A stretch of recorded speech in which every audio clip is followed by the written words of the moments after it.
What is going on, everybody? Welcome into another edition of MVP Sports. My name is Jake Neverman, and this is the first time you ever seen me by myself solo. We're here for a mock draft, right? Post-lottery.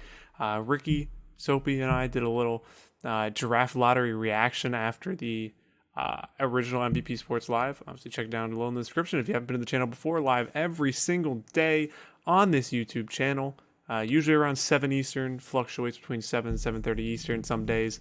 But yeah, check it out. I'm talking about anything from NBA to NFL to MLB. And this is my first mock draft on the channel. Now, let me preface this for you out there. You guys won't see this, obviously, but I already recorded about 25 minutes of this, and my computer basically crashed, and I have to do it all over again. So, yeah. So I'm going to try to recoup myself, we'll be all right. We'll get it done. But the lottery is over. We now know our order for the 2021 NBA draft. And I could not be more excited to start it off. But before we do, a little housekeeping, because you always got to, even when you're not live. First of all, down below, Discord, free to join. You can talk NBA with all of our Discord members, best community in the world. We talk 24/7, straight out retro, people in Australia in the Discord. We're represented pretty well. We have a great group of people over there. Go check them out. Also in the description below, patreon.com, or become a channel member, and you will be seeing this live on Patreon or our future mock drafts 1 week earlier than you do see them on YouTube. $1 to join. Shout out to our Patreon sponsor, Pat Hill. Appreciate all the support from every single one of you Patreons and your non-Patreons. If you just hit that subscribe button, if you just hit that like button, if you are just viewing the video, that is enough for me. Even if you want to leave a comment down, call me out for some of my takes in this mock draft, it is fine by me. Now, we get to finally get into a set order mock draft.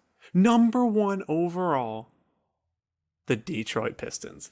Soapy Muffin, one of obviously our hosts on this MVP Sports Live. He's on Games Live almost every single day, every week.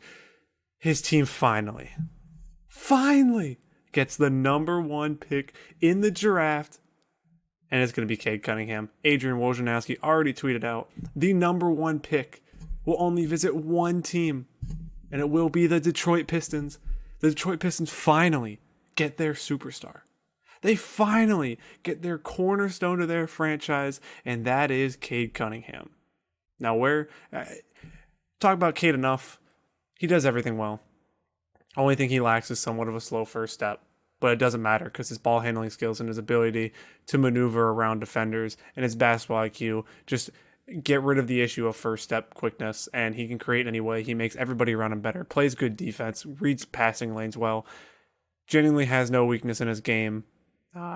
Giant guard. I love his game. I love everything that he brings to the table for the Pistons, and I love everything that this team is building. You look at the roster, you got Killian Hayes, you got Sadiq Bey, you got Jeremy Grant, Plum God, Isaiah Stewart.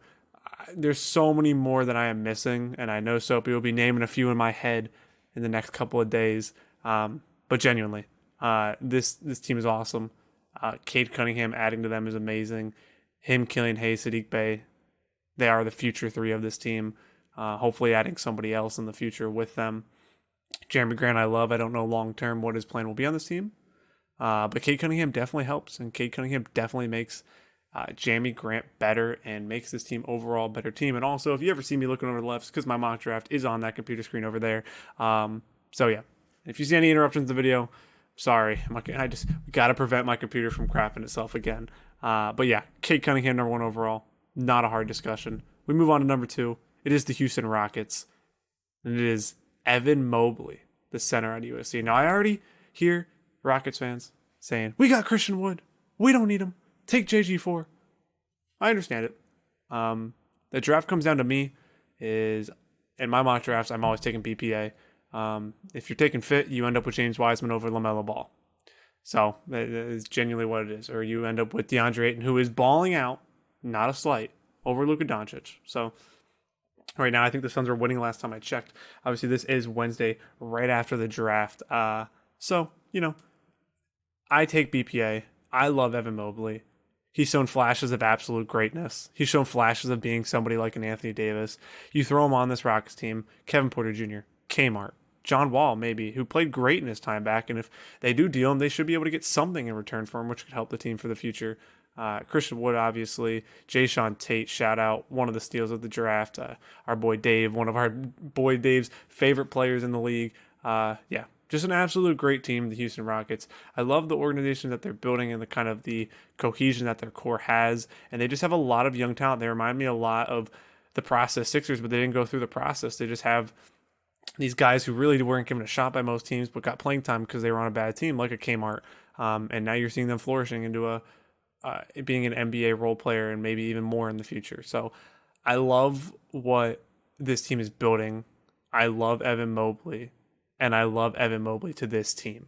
There's going to be a debate between JG4 and Evan Mobley, and I understand it, and I will listen because, as you will hear in my next pick, which we'll just go to, number 3, the Cleveland Cavaliers take Jalen Green, the guard from G League Ignite. Now, so we're going to talk about our top 3 in general. Obviously, the Pistons with Cade, Rockets with Evan Mobley, Cavs with Jalen Green. Jalen Green is a walking bucket. Simply way to put it. He's a walking bucket. He's going to walk into the league and average at minimum 18 points per game next year. If he's put on the Cavaliers, it's even better. Darius Garland's a very good guard to help facilitate towards him. I love Isaac Okoro. I love this team's 3 core that they have. It's very similar to when we look back at the Pistons and Sadiq Bey, Cade Cunningham, and Killian Hayes. Now we're looking at the Cavs, Isaac Okoro, Darius Garland, and Jalen Green. This is the one thing this pick says to me. Bye-bye. Bye-bye. Bye-bye, Colin Sexton. I don't know where you're going. Sexland is no longer. I like Colin Sexton. Obviously, we heard the reports of him not passing, quote-unquote, enough, and his teammates not enjoying his play style. So maybe I contribute that more to being on a worse team than anything else. I'm not quite sure if I'm ready to buy into the fact that Colin Sexton is a ball hog and can't play in the NBA because his teammates don't like him. I'm not ready to buy into that. I love Colin Sexton's game. Hopefully he can learn to grow on a better team, which is what I think he needs. I don't think the Cleveland Cavaliers are the best organization to be in at all for a player that needs that much development in terms of mental game and the way he distributes the ball and the way he reads the game. I like Darius Garland a lot. I love the idea of Darius Garland and Jalen Green together. And I think a lot of these top 3 teams that you're looking at, the Rockets kind of with Christian Wood and Evan Mobley, and you kind of can throw in, I'm not a big Kevin Porter Jr. guy in terms of the role that he played for the Rockets, but I think he can be good at times. Kmart, I am very high on, and I still think John Wall is a very good player. So I think these top 3 teams, every single one of them is good for the NBA because what you're talking about, the Rockets are guaranteed the number 1 pick because they lost a star. They're going to gain one. It didn't happen, but Evan Mobley, any of these top 3 picks are a superstar potential player. And I will also talk about that in my number 4 pick later, but I want to stay on the Cavaliers and Jalen Green. You look at this roster, you got guys like Kevin Love, Larry Nance, who kind of fit but don't with the timeline. Larry Nance should have a pretty high value. Obviously, he missed some of the parts of the season towards the end with some health issues. I do wish him the best. Hope he's well. But I love his game. Larry Nance's ability to grow his jump shot over his career now. He's one of the best defensive players in the NBA. He's very underrated in terms of steals, blocks, off-ball movement, and being able to read passing lanes. I love Larry Nance's game. I love the Cavaliers, what they're building. Even if they do move on from Kevin Love, which I assume does happen, I'm not quite sure who takes him, but I assume that they do move on from him soon. You go with a Darius Garland, a Jalen Green, a Isaac Okoro, Larry Nance, and say Jared Allen. Now that's the opposite to this, where we could look at and say if Jalen Green and Evan Mobley flip, if the Rockets take Jalen Green and the Cavs end up with Evan Mobley, which is fine by me, that just means that you don't have to pay Jared Allen all that money, which is, again, a win-win. The Cavs are in a win-win situation here. They cannot lose with the position they fell in. And then another discussion I talked about, and obviously I didn't preface this, I should have at the beginning of the video, I am not doing trades in this mock draft. There are no trades.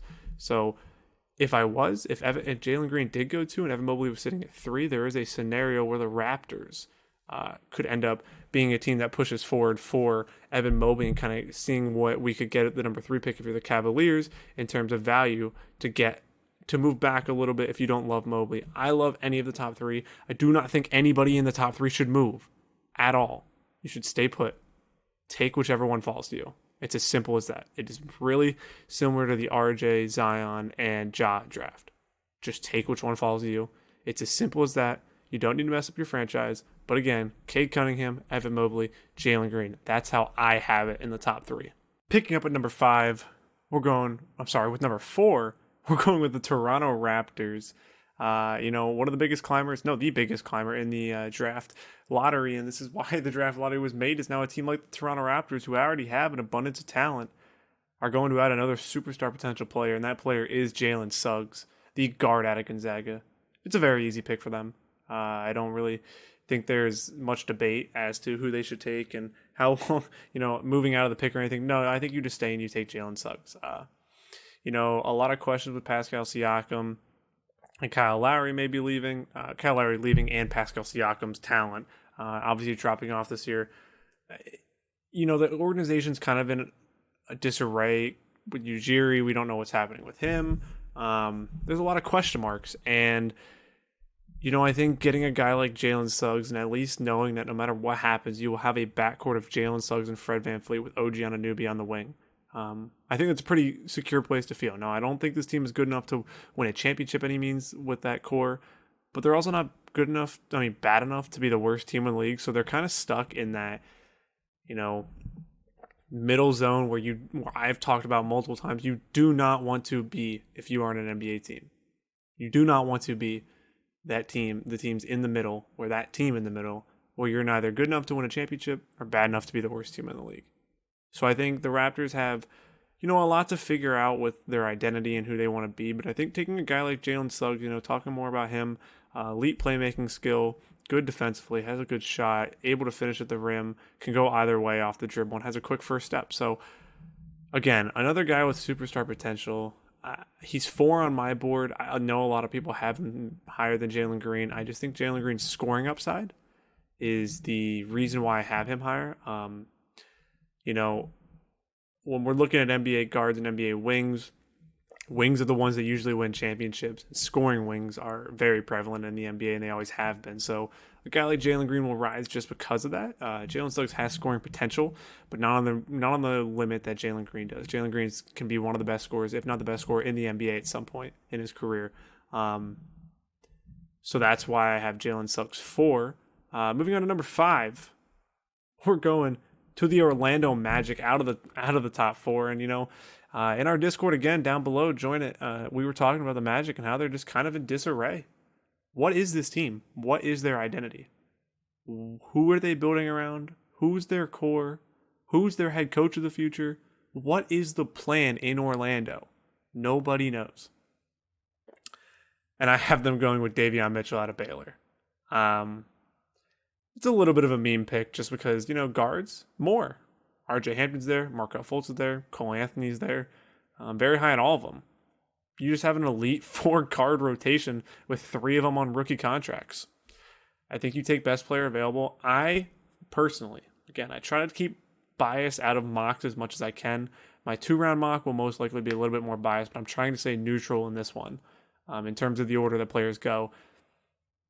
And Davion Mitchell at 5 seems a little bit high, and I would somewhat agree with it. But he does have superstar upside, and his scoring ability is a little bit limited just because of his moveset, but that can grow. Inconsistent shot making and poor from the free throw line at times is a problem with him. But as you're going to hear me a lot say outside the top 4 in this draft, most of the players flip the coin. We don't know. We genuinely don't know. You just take who you think looks you're going to say to me, this is how every draft sounds, but genuinely with this draft, you have no idea who's going where. I told after the top 4, I think it's an absolute crapshoot as to who goes where and who does what in their NBA career. So with Orlando taking Davion Mitchell, they have another pick here at 9 with the Warriors pick, obviously. Sorry, they don't. I don't know where my mind was going. They have a 9 with the 9th with the Bulls pick, not the Warriors. I don't know where the Warriors are coming up next. That's probably why. No, they're not. The Thunder are coming up. Where did the Warriors come into my mind? But the Magic, you take Davion Mitchell. You have a guard rotation of RJ Hampton, Cole Anthony, Markelle Fultz, and Davion Mitchell. I don't think any of the guys they have right now are their guy, and Davion Mitchell could be their guy at the guard position, and that's why I would take him. Moving on to number 6, the Oklahoma City Thunder. Man, Sam Presti getting all these picks and he can't get a top 4 pick. But if I was doing trades, OKC would probably be moving up for that 4 spot. It's just a hunch I have. But here I'm going to have him take Scotty Barnes, just your prototypical small ball 5. That's what he is. That's what he does. It's going to fit right into the NBA. I think he's a very great prospect, and at minimum, he's going to be a high-end role player. At his maximum, he could be a third scoring option on a good team. I'm not quite sure if he ever reaches that, but I think that's what his potential is. You kind of look at a little bit of Nicholas Batum in his game, a little bit more kind of refined than Batum was early on in his career. You see what Batum's doing with the Clippers right now and playing small ball 5. I like to relate Scotty Barnes' role in the NBA a little bit towards Jeff Green. Jeff Green coming out, nobody really knew what his role was, and it took a long time, and I think his career took a hit because nobody could realize that he was a great prototypical small ball 5. I think Scotty Barnes comes into that. He's coming to the NBA at the perfect time. We joked a lot about him going to the Golden State Warriors. Well, I'm going to have him go a pick before, so he can't kind of be a Draymond replacement. Or I don't think his playmaking ability is quite to where Draymond was, or defense to the all NBA defensive team, standard that Draymond has set. But I think he's a very good pick, and I think he fits well with this team. If you want to roll a lineup out there with Kemba, I know Kemba might not stay, but right now, I have to think right now what they're doing, and he's staying as of now. Kemba, SGA, Lou Dort, Baisley, and Scotty Barnes. You have a great lineup right there. You have great young talent there. Start building, hopefully SGA can have a healthy year, and they let him play all year, even though they're tanking, because he does need that experience and that playoff experience, because we got to see it now from SGA. I love SGA. He's one of my favorite players in the NBA. It's time to go see it. But Scotty Barnes, perfect prospect here. At worst, he's a high-end role player, and that's perfect for what the Thunder need. They just need to keep adding talent to that roster, keep molding those young guys into what they want to be for the future. And then on to number 7, the Golden State Warriors. I'm sorry. I'm so sorry, Timberwolves fans. You have a safe space here. I'm sorry. First Alex Rodriguez is buying your franchise, and now you don't have your first round pick. Yeah, it's rough. But the Warriors here, I haven't taken Keon Johnson out of Tennessee, one of my favorite prospects in the entire draft. Basically, everything's refined in his game besides his 3-ball, and where better to go than the Golden State Warriors to fix that? Shooting mechanics are good. His quick feet, ball handling needs a little bit of revision, but again, in Golden State, that's not something that should be that hard to come by. Mid-range game is amazing, which makes me confident that he can build into that 3-point game. You look at this roster going forward: Steph, Clay, Wiggins, Wiseman, Draymond, 2 lottery picks. This team is going to be right back in the hunt. And if Scotty Barnes falls to them, Scotty Barnes is the pick, no doubt. But I think Scotty Barnes goes to the Thunder. And the Warriors landing a guy like Keon Johnson, who, again, I know we talked about coin flips earlier. He is a coin flip, but he's a coin flip I'm pretty damn confident in. I am really confident that Keon Johnson can be a star in the league. Now, will he? That's the whole point of the draft, where he goes. A lot of these players, where they go is going to determine how I judge their future value. We'll talk about a guy who I have going next to Orlando, who I love, but I'm not sure Orlando's a great place for him. Just because Orlando's lack of being able to keep stars healthy and to develop them. But Keon Johnson, the Warriors, I think it's a fit because he can step in and make an impact right away. And that's what the Warriors need, especially with Klay Thompson coming back. Maybe they'll move Wiggins to move for somebody else. Report came out earlier today that they have no intention of trading James Wiseman. We'll see how true those reports are. But I love James Wiseman last year. I love Keon Johnson this year. The Warriors just continue to build and get great players off the bench. Guys like Jordan Poole. So I like this team. I love this team, actually. Steph obviously going into a contract year. That might become a story here soon.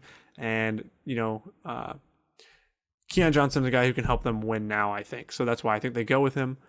And then we'll move on to number 8, Jalen Johnson of Duke to the Orlando Magic. Jalen Johnson is a guy I love. I genuinely think that he has maybe the 4th highest upside in this entire class. My worry is going to Orlando. He had the quote-unquote character concerns at Duke. I don't really like to go too much into that, but it worries me a little going to Orlando. Their lack of ability to grow talent. But I already talked about Orlando a lot. with Davion Mitchell. Just Jalen Johnson going in there with their wings, obviously, like guys like Jonathan Isaac, Aaron Gordon moving out. Again, another place I would love Scotty Barnes to go. No Nikola Vucevic anymore. Wendell coming in. I'm not quite sure what happens with Otto Porter on this roster. This roster, again, is just in massive disarray, and I don't know how to read it. I don't think anybody knows how to read it. It's going to be interesting to see what they do. I'm not sure where they go from here. They kind of seemed like they were starting their rebuild by getting rid of Vucevic and Aaron Gordon, so maybe that's the direction we're going. And Evan Fournier, forgot about him for a second.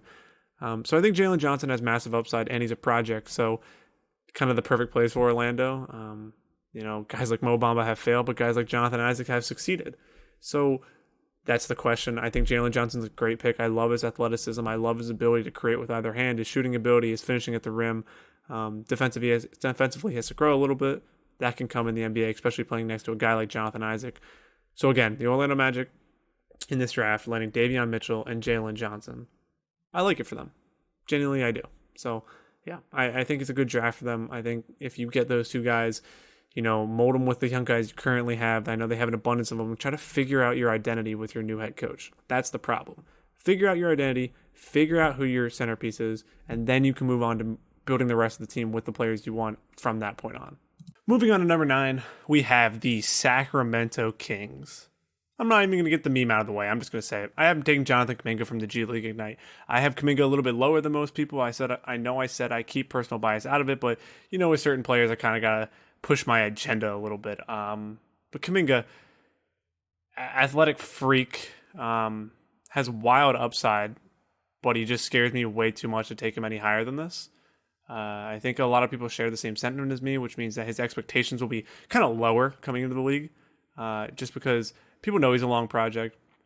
People are scared of the Stanley Johnson with a bigger wingspan, that kind of stuff. I don't buy into that stuff so much, but his inconsistency scoring, inconsistency on defense, inconsistency, low IQ passing. He has wild upside simply because of his body type. And a team like the Sacramento Kings, I kind of think can take the risk. And they kind of have to at this point if he falls to them. De'Aaron Fox, Buddy Hield, Tyrese Halliburton, who they knocked out of the park last draft, getting the steal of the draft in Tyrese Halliburton. We were all questioning why he fell that low. And, I don't know, sometimes NBA GMs think they're smarter than everybody else, but some of the guys that went in front of Tyrese Halliburton last year were a joke. And maybe Kuminga is going to be the same thing. Maybe a Scotty Barnes going in front of Kuminga is going to be a joke in a couple of years. I tend to not believe that. I think Jonathan Kuminga does have wild upside, but I am not willing to gamble on that until about this spot, about the 9 spot where the Kings are. I think Kuminga is a fair pick here. And if he does pan out, you can play De'Aaron Fox, Jonathan Kuminga, and Tyrese Halliburton all together. So I think it's a great fit for them. They can take the risk. They can, the Kings are such a weird scenario because they have young talent, but is this young talent good enough to go forward with? De'Aaron Fox is, Tyrese Halliburton is, but the rest of the roster is a giant question mark. Guys like Marvin Bagley, is Rashawn Holmes going to stay? Buddy Hield, what's his future like? They got rid of Bielitsa this year. It's a lot of questions to answer with this team, and there's way more questions than answers. And I think we've said that about the Kings organization for years. Obviously, Vlade Divac leaving last year, then them taking Halliburton. Kind of have your backcourt of the future in Halliburton and De'Aaron Fox. Where do you go from here is the question. Take Kuminga a project. I could also see them taking a sure thing. It's like some guys we'll talk about later. I don't know. I think that the Kings are such an enigma to me, honestly. I think Kuminga, 1 for the memes, and 2 because honestly a long-term project to play with Halliburton and Fox could end up working out. So Kings go in Jonathan Kuminga. We go down to number 10, New Orleans Pelicans. Dave, shout out. Sharif Cooper, Auburn, guard, scoring machine. You look at this roster, Sharif Cooper. They took Kira Lewis Jr. last year. They apparently like Kira Lewis Jr. a lot. I like him too. Talk about another roster. Earlier we talked about a team that doesn't know their identity, and I think that's the same thing with this New Orleans Pelicans. They just don't know exactly who they are and what they want to accomplish with their roster. Obviously, you want to win a championship with your roster, but how do you want to go about doing that?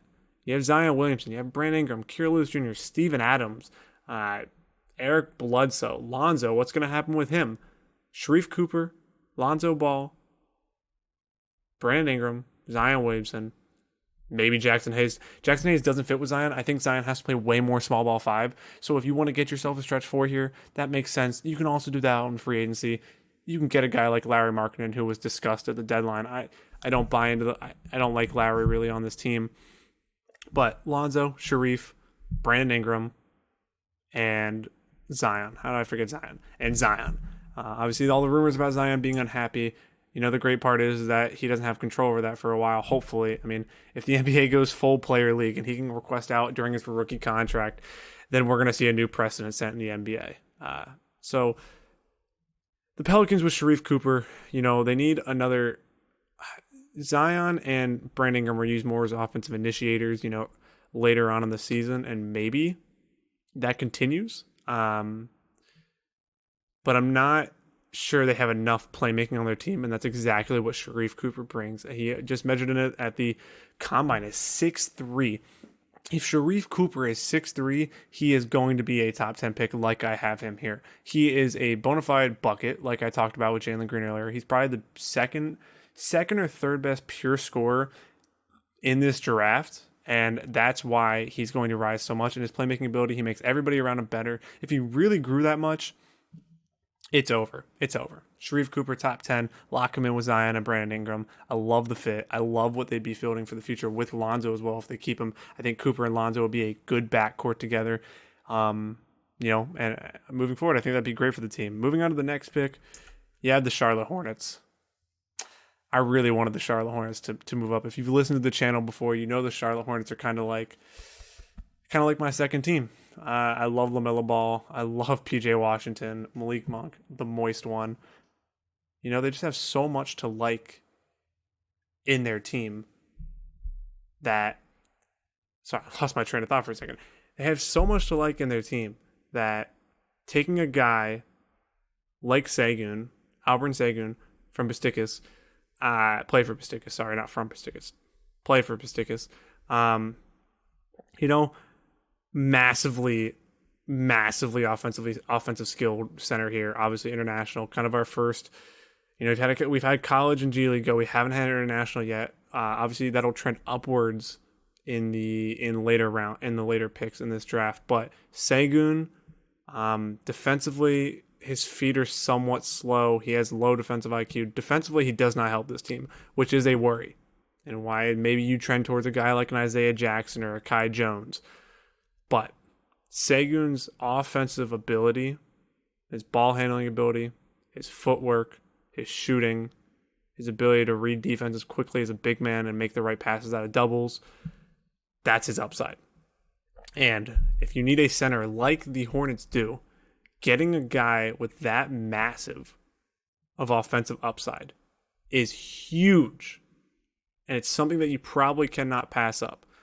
I was debating between Kai Jones and Sengun here. One was Sengun, just because of his offensive upside. Defense you can teach. PJ Washington, great defender. You can help hopefully mold Sengun. And if for the time being, if you want to play PJ Washington at the small ball 5, Cody Zeller was good for them this year. Obviously, LaMelo, Devontae Graham probably on his way out. If you want to talk a guard, we could talk about a guard here. I personally would go with Sengun. I think he's the next best guy off the board. Offensively skilled big. Question marks, obviously, with internationals, but I think that stigma's long gone on me, especially proven wrong multiple times over the last couple years. So, the Hornets, LaMelo, getting him another offensive weapon kind of to create for, and Sengun would be huge. The Hornets, what they're building is great. LaMelo, Terry Rozier, Miles Bridges. I would be so remiss if I did not mention Miles Bridges and the huge turn that he took this year, and that him and LaMelo are unsplittable now. You must keep them together. If LaMelo gets traded in a few years, Bridges better be going with him. That's it. You cannot split up this duo. Bridges and LaMelo are the dynamic duo of the Charlotte Hornets, and it is so fun to watch. Getting a guy like Sengun who could be that second scoring option for this team potentially, that is what you need to go for. And that is what would be huge for this team. I love Sengun on the Hornets. Moving on to the next pick, We have at 12 the San Antonio Spurs. You know, the Spurs, they've already been thrown into Ben Simmons rumors, and Bruce Brown already shot them down. But at this pick, I'm taking Moses Moody out of Arkansas, the guard/forward. I mean, if you want to play him as a small forward, I love Moses Moody. I think he's going to stand in and be a prototypical 3-and-D wing who can also create a little bit off the dribble. High IQ for coming out of college, obviously coming out of Arkansas. He was great in the tournament, great player all year long. I love his upside. He doesn't really do much great. Good shooting form, good feet, good creativity. Just doesn't like have that superstar potential that you're looking for, which kind of why it screams Spurs to me. Devin Vassell I love. DeJounte Murray I love. Again, guys who don't have superstar upside I don't believe, but guys who can mold into good to great NBA defenders and be serviceable on the wing on the offense is what the Spurs look for time and time again. And Moses Moody fits that mold absolutely perfectly. I know it's kind of, it's a boring pick. It's the Spurs taking another wing who doesn't have massive upside. But who else? There are some other options here. I did consider Usman Garuba just because of his defensive upside, and then obviously his shooting ability, his shooting form is a little bit. We'll get on to him whenever we talk about him, whenever he goes in the first round. He was a name I threw out there. Kai Jones was a name I threw out there. Obviously losing LaMarcus Aldridge this year. Not a big Jakob Poeltl guy, honestly. He's good. Future center, no. Backup center, yes.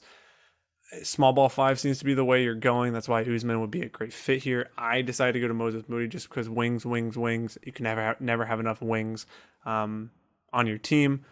I think the Spurs here, if they can land a guy like Moses Moody, or if they even go for a Corey Kispert or Kai Jones or Chris Duarte, you can't really go wrong. They're all serviceable guys with high role player upside, and that's why I think they're perfect for the San Antonio Spurs. Moving on to pick 13, we have the Indiana Pacers, and you're going to see me, I'm going to do this little, I'm going to pace myself up here, starting with the Pacers pick.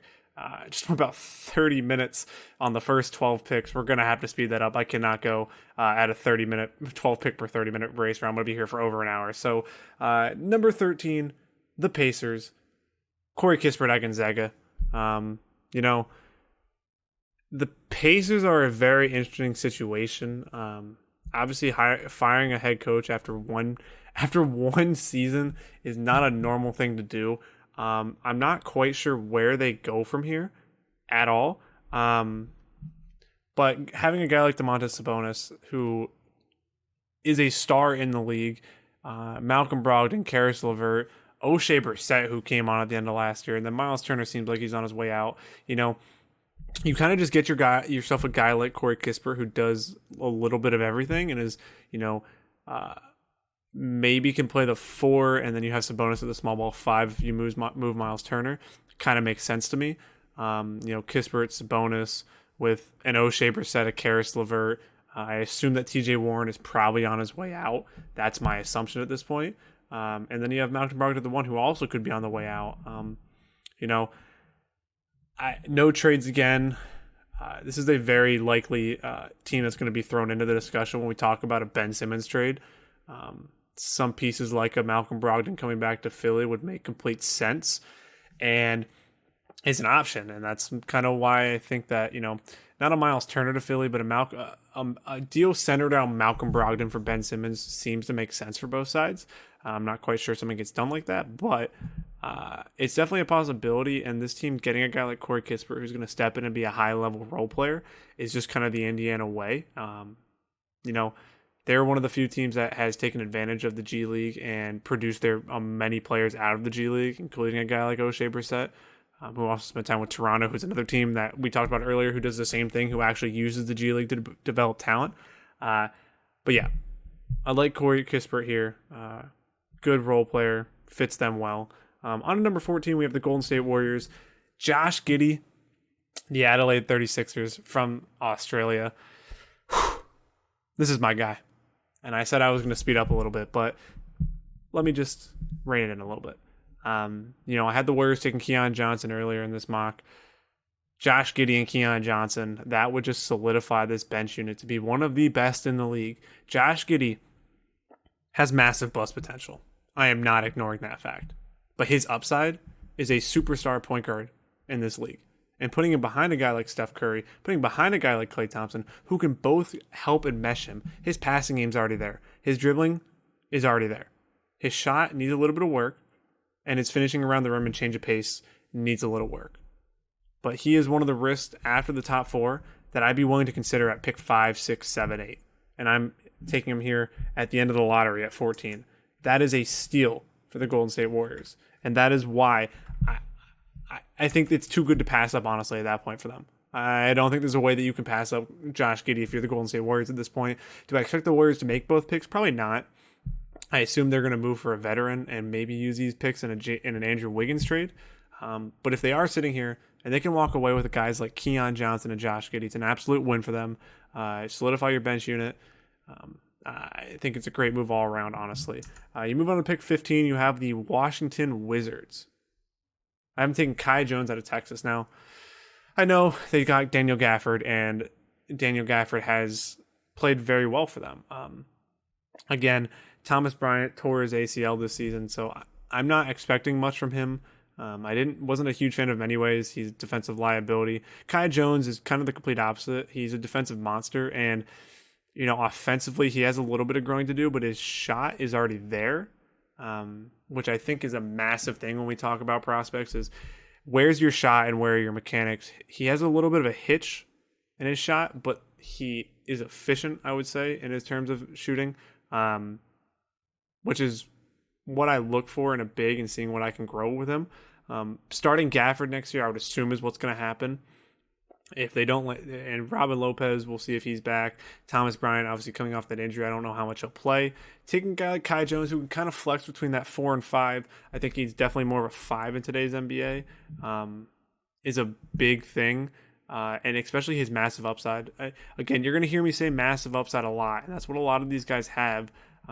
Again, I don't project him out. I project him out as a high volume role player. But if you can sit here at 15 and get a high volume role player, I think it's a win. I'm going to say absolute wins for organizations a lot in this mock. I'm sure that Ricky listening to this while he's editing it is mocking me for saying absolute wins so much. But I love this. I love Kai Jones, the Wizards. I love him and Daniel Gafford kind of learning together offensively and growing their games together. And that's why I think it's a great fit because they both, Gafford was never great at anything. He was just good at everything. And Kai Jones is very good at defense and hit or miss on offense. So I think they could mesh well together, not playing together, but kind of being the center rotation for this team going forward because I do think the Wizards are headed towards a rebuild. And they have guys like Denny and Rui, and they're going to finally get a good coach that's not Scott Brooks.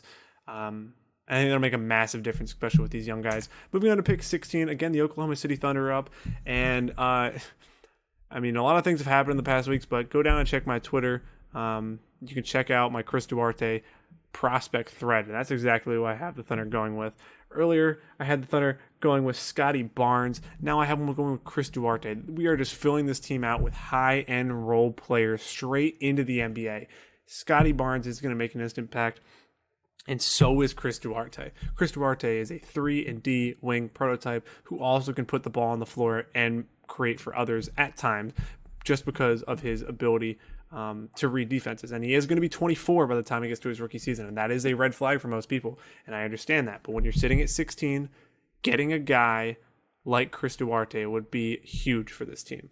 Again, another guy who can come off the bench and make an instant impact. If you want to start Scotty Barnes and then you have a guy like Chris Duarte off the bench, that's huge. Chris Duarte is going to find his way into this league and stay there for a very long time. Obviously, already being 24 hurts a little bit. But when you're outside the lottery, I think it's a great pick. I love his ability. He doesn't really struggle with much. He doesn't panic under pressure, which is a big thing. Pointing back to a guy like Davion Mitchell, at times in his tape, you can see he kind of panics when he's under pressure or double teamed.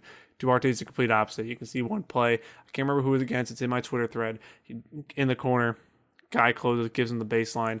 2 collapse on him, 1 help from the corner. It means he has 4 defenders staring at him. Instead of panicking and going up with it, he jumps, which I don't like. You don't jump when you're making a pass, but in this instance, overhead pass, straight to the corner, wide open 3. Love Chris Duarte's upside. Love Chris Duarte as a role player walking straight into this league. Moving on to pick 17, you have the Memphis Grizzlies, and we have Franz Wagner. His quote, if Mo can play in the league, his brother Mo Wagner, then I can certainly make it. Probably a little lower than most people have him. I have him going at 17 here to Memphis. Again, Memphis just lands good draft picks, and I think Wagner's another one of them. Memphis is in a kind of interesting situation because they still need a second star. Dylan Brooks played amazing. I'm sorry, Jalen Drooks played amazing in the playoffs, and this means that we'd have Drons here, changing everything to Jays for this team. But Taylor Jenkins had a great postseason for this team. Obviously, growing as a coach as this team grows as players is huge, and I think that's exactly what this organization is doing and building. I'm interested to see where they go from here. If they keep this pick or if they help move it for a bigger package. I would love Bradley Beal on this team. I think that is the perfect destination for him. I don't know if he wants to go to Memphis to play when instead of going to a big market if he does leave Washington. But Franz Wagner, there's not much to say. Him and Corey Kispert are kind of in the same vein for me in this draft, as they're just going to walk in and be high-end role players. And if you're sitting at 17 and you're Memphis and you can get a high-end role player right away in Franz Wagner, I think it's a no-brainer, honestly. This team has a lot of question marks. Ja Morant is tremendous, an absolute star in this league, going to be a superstar. So getting a like Franz Wagner, again, they took a guy like Brandon Clark, Jandon Jark in the draft, and he got benched because of his inconsistent shot and how ugly that shot form was at times. You won't have that problem with Franz Wagner. He can play the 4. Maybe you could stretch him to a small ball 5 if worst comes to worst, but that's what you have Xavier Tillman for. So, Franz Wagner playing that 3-4 flex for this team off the bench would be great, and I think especially landing him this late would be a win for them. Moving on to pick 18, you have the Oklahoma City Thunder. This pick comes with a little bit of warning. I already had them go with Scotty Barnes, and that was it. Sorry. I had to go with Scotty Barnes earlier. Scotty Barnes and Chris Duarte. They're up again. I have him going Jared Butler out of Baylor. Now, the preface to this is today came out that he needs to be medically cleared to play. So in a week's time when this comes out, it may be a little bit different. We don't know exactly what it is, but for now I'm going to keep him in my mocks how I usually did. I'm pretty sure Ricky, again, subscribe to our Patreon, is going to be doing a Jared Butler prospect video very soon before the draft. You'll get it a week before YouTube, just like this mock. Jared Butler, massive defensive upside. At worst, you could probably see him being a Patrick Beverley-esque player. I love the value here that you get at 18. You get a role player like a Jared Butler. I've talked about OKC ad nauseum in this draft. Jared Butler, another solid role player. You add to your rotation, you continue to form this identity. Guys like Chris Duarte, Scotty Barnes, and Jared Butler, it's an absolute win for a draft if that's Oklahoma City. All right, we are going to power through these last couple picks because my voice is starting to go. It is after midnight. I got to be up for work tomorrow. The Suns did just beat the Clippers on that wild pass. DeAndre with the alley-oop, Paul George missing both free throws. What a wild ending. Had to watch that in between. But we're moving on to pick 19, the New York Knicks. I have them picking Usman Garuba, massive defensive upside, perfect small ball 5 in the NBA. My personal big board, I have him near the top 10, if not in the top 10 by the time the draft actually comes around. I love his game. Defensive upside is massive, and he fits the small ball 5 absolutely perfectly in today's NBA. Exactly what the Knicks kind of need. More defense, I know. They can add offense, creativity, and free agency. Get a guy with massive defensive upside if you do end up losing Nerlens. I think it's a great move. Or if you don't want to pay Mitchell Robinson in a year or two. Moving on to pick 20. The Atlanta Hawks. I have them going Cameron Thomas, LSU, a little 3-4 flex. Kind of wing who can shoot, also can create a little bit off the dribble. Defensively, he's not really going to bring you much. Obviously, a large wingspan. He can grow into a defensive player. The problem with the Hawks is that I genuinely don't think they have a need. You could look at their entire roster and maybe a backup point guard because Lou Will be leaving most likely. Chris Dunn didn't really work out how they thought, but you look at their wings: Herter, Hunter, Gallo. Hunter isn't even playing, and they're in the conference finals. Bogey, Onyeka, Capella, Collins. This team has no generally overlapping needs, so I think you just take the best player available, Cam Thomas. Again, high-end role player who can step into the NBA right now and make an impact. I think it's really the only pick you can make. You can look at other role players if you want. I just think that they're in a no-lose situation. If you want to take a project, you take a project. If you want to take a risk, you take a risk. Team with no glaring needs in the conference finals, young core. they can do no wrong with their pick. Moving on to pick 21, we have the New York Knicks once again, and I have them going Trey Mann, guard out of Florida, one of my favorite prospects, top 15 to my board. Should be going the lottery probably, in my mind at least. Small guard, not small guard, sorry, 6'3", 6'4", creative, ability to dribble, ability to create off the dribble. You can tell my mind is going a little bit towards the end of this draft. Ability to create off the dribble, ability to, basically do everything offensively, and his defensive game will start growing, I think. Again, a late first-round pick who has massive role player upside, who could turn into a starting guard in this league just with his scoring ability. Something I love and something that, the New York Knicks kind of need is offense. So you have them go Usman Garuba to solidify their defense and kind of get a small ball 5, play with Randall or after Randall and go with the rotation. And then you get a guy like a Trey Mann who offensively can explode. Maybe take some of the scoring load off of a guy like Derrick Rose or Julius Randle, who couldn't consistently get his shot in the playoffs. Emmanuel quickly, obviously growing on this team quickly. And Trey Mann, another guy, step in, make an impact right away. And that's what you're looking at late in this draft. You go on to pick 22, you have the Los Angeles Lakers, and I have them taking Isaiah Jackson, forward/small ball 5 out of Kentucky. You see a lot of the trends that I go towards in the draft is small ball 5s. I think the NBA is leaning that way unless you have a dominant big like a Joel Embiid and Nikola Jokic. We just saw the defensive player of the year, Rudy Gobert, get run off the court in the playoffs because he can't guard the perimeter. He made that one block in the Clippers series. Guess what? The Clippers kept challenging the corners, kept going to open corners and making Rudy Gobert contest. And they continued to drain shots, and then they took him to the rim, and he also couldn't block there. So Rudy Go fraud, got to get a little slander off.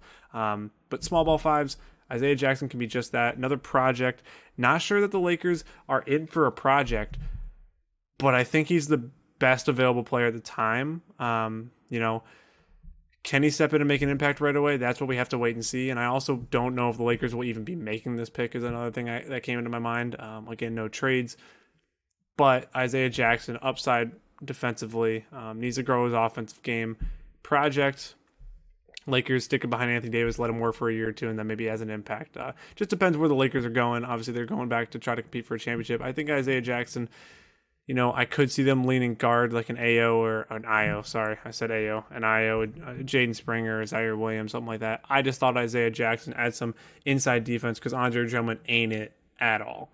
Moving on to pick 23, we have the Houston Rockets. We'll have them back-to-back picks here, so we're just going to knock out both of them, 23 and 24. I am going Ayo Dosunmu, guard out of Illinois, and Zaire Williams, guard/forward out of Stanford. The Rockets just need to add talent, and Ayo and Zaire are both smooth offensive playmakers who also can give you some defensive fertility in the did I say fertility? Brain is gone. Stability with both of these prospects. Zaire and Ayo, I think are just great picks. I wanted Ayo to end up going to the Clippers because I think it's the absolute perfect spot for him. But I actually like the Rockets too. Evan Mobley, Ayo Dosunmu, Zaire Williams. You take that and you start building with this core, and this core just gets stronger and stronger and stronger until you can reach that kind of, you have Evan Mobley who can be a superstar, Christian Wood who I think can be a star in this league still, and then Kevin Porter Jr. will see if he can increase his efficiency numbers and help the team overall. But back-to-back picks, I think, you're just trying to land high-end role players who might have higher upside. Ayo Dosunmu, again, Ricky did a prospect video breakdown down below in the description. Check it out, please. A lot of work. It's a great video. It's great, and Ayo Dosunmu, I love him as a prospect, especially late in the first round. Him turning into a high-end role player is exactly what he could be, and maybe he could be more. We don't know. Moving on to pick 25, the Clippers taking Josh Christopher.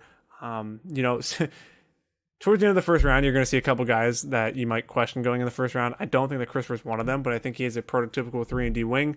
He's going to step in, help right away. That's exactly what the Clippers can always need. Really, any contending team needs. They also need a playmaker off the bench. Christopher is not that.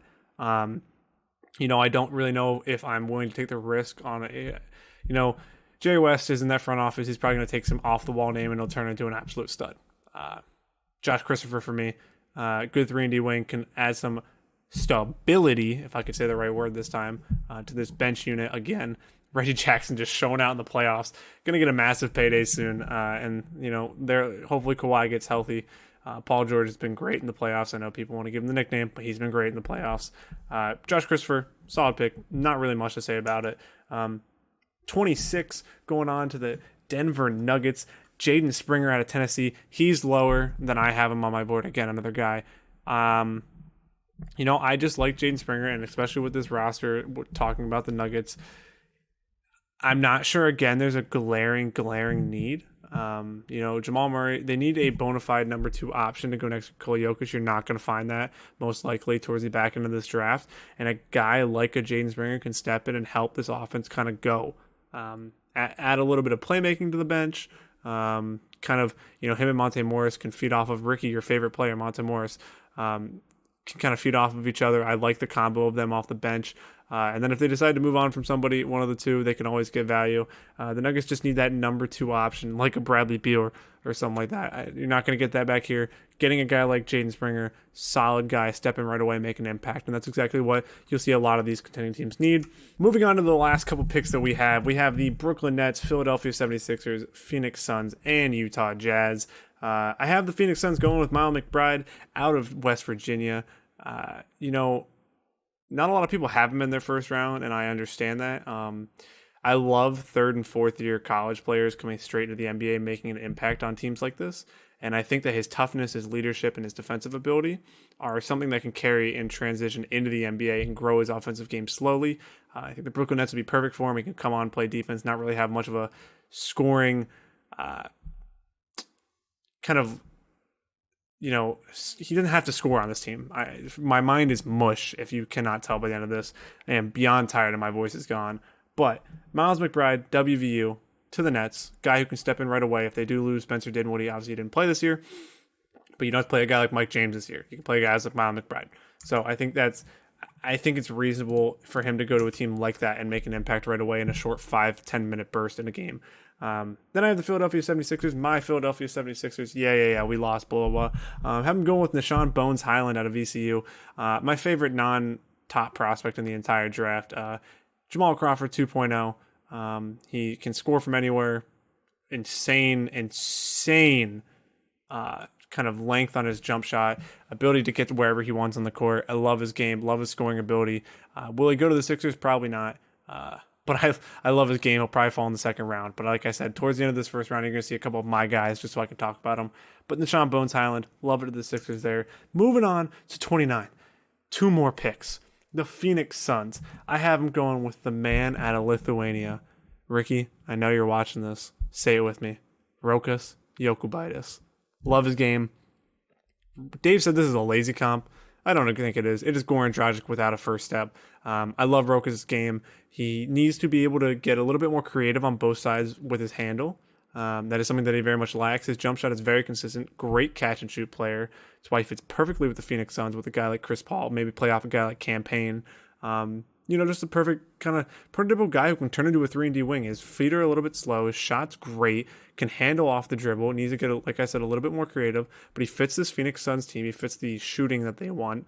And I think, honestly, he could step right into their rotation and make an impact. And they could not get another guy like they did last year who just doesn't play for them. But this team is who I think will win the NBA title. This could bite me in the ass when this comes out next Wednesday. But team, they just went up 2-0. Chris Paul coming back. It's very hard to see them losing that series against the Clippers. But we'll see. It's the Clippers. They always go down 0-2. They always go down 0-2. And then the last pick, the Utah Jazz, my favorite team. See the sarcasm? I am going Jeremiah Earl Robinson out of Villanova. Villanova players translate to the NBA, 3-and-D. The Jazz, again, no really desperate glaring needs other than a small ball 5 because Derek Favors' minutes were atrocious and Rudy Gobert got ran off the court. Don't really think you're going to get that at the back end of the draft here. Just take a guy like Jeremiah Earl Robinson who can step in and hopefully learn under a guy like Joe Ingles and Bogdanovich and kind of mold into the same role that they played on this team. Love the fit there. Love it. We made it through the mock draft. My voice is going. I want to thank our Patreon sponsor, Pat Hill, again. I want to thank you if you made it through this. I promise I know this one was probably a little bit cringe, a little bit, drowned on. I will try to get better with my mannerisms and everything going forward in future mock drafts. But again, in the description below. Patreon.com. Get these a week early and the future ones and the prospect videos. Discord, free to join. Channel members, just $1 to join. And also, we are live every single day. MVP Sports live, usually around 7 p.m. Eastern, 6 p.m. Central. Check us out. Talking NBA playoffs, MLB, NFL. Don't talk NHL, but maybe we will in the future. Please hit that subscribe button, hit that like button. I appreciate it if you did listen all the way through. Truly, I do. Leave feedback down below. Roast me for my takes. Whatever you want. You want to make Ben Simmons jokes? Go make them, all right? Whatever shot you take at me is one more shot than he took in the fourth quarter. So I appreciate all of you guys listening. I love each and every one of you, and I hope that you each all have a good day.